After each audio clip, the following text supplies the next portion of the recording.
अगर आज की डेट की मॉडर्न यूनिवर्सिटीज की बात करूं तो उसमें आती है कैम्ब्रिज, ऑक्सफोर्ड, हार्वर्ड जैसी बड़ी यूनिवर्सिटीज। लेकिन आपको जान के बहुत हैरानी होगी कि आज से करीब 1500 साल पहले कहानी कुछ और थी, क्योंकि तब भारत में एक ऐसी यूनिवर्सिटी थी जो दुनिया की सबसे पुरानी और महान यूनिवर्सिटीज में से एक है, नालंदा यूनिवर्सिटी।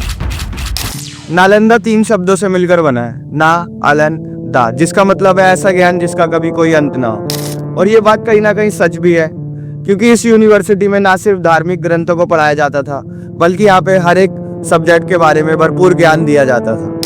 अगर यहाँ की लाइब्रेरी की बात करूं तो यहाँ की लाइब्रेरी पूरी 9 मंजिला थी, जिसमें लाख 2 लाख नहीं, पूरी 90 लाख से ज्यादा बुक्स और मैन्युस्क्रिप्ट्स थी। इस यूनिवर्सिटी ने लगभग 700 सालों तक दुनिया में अपना ज्ञान बखेरा है, लेकिन इसके साथ साथ नालंदा को कई बार हमलों का भी सामना करना पड़ा है, जिसके चलते आखिरकार 12वीं शताब्दी में एक ऐसे ही हमले में बख्तियार खिलजी ने नालंदा को जलाकर राख कर दिया। और माना जाता है कि इसकी लाइब्रेरी लगभग 3 महीने तक जलती रही, यहाँ का ज्ञान का खजाना।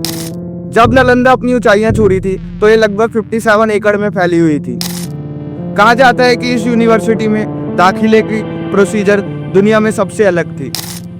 इस महाविद्यालय में प्रवेश लेने के लिए ही आपको द्वारपालों द्वारा पूछे गए प्रश्नों का सही उत्तर देना पड़ता, इसके अलावा आप यहाँ पे प्रवेश नहीं कर पाते। जब नालंदा अपनी ऊंचाइयां छू रहा था तब दुनिया भर से लोग इसकी ओर खींचे चले आते थे, इसके ज्ञान के भंडार की तरफ।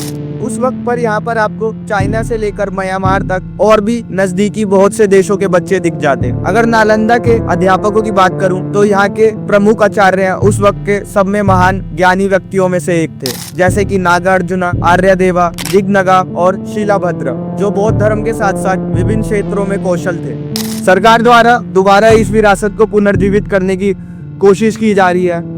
नालंदा यूनिवर्सिटी प्रोजेक्ट इसी सोच पे आधारित है और ये भारत की कोशिश है अपने आप को दोबारा विश्व गुरु बनाने की। होप सो ये वीडियो आपको अच्छी लगी हो। For more informative videos channel को लाइक एंड सब्सक्राइब करना ना भूलिए। बाकी मिलते हैं जल्द एक नए टॉपिक के साथ।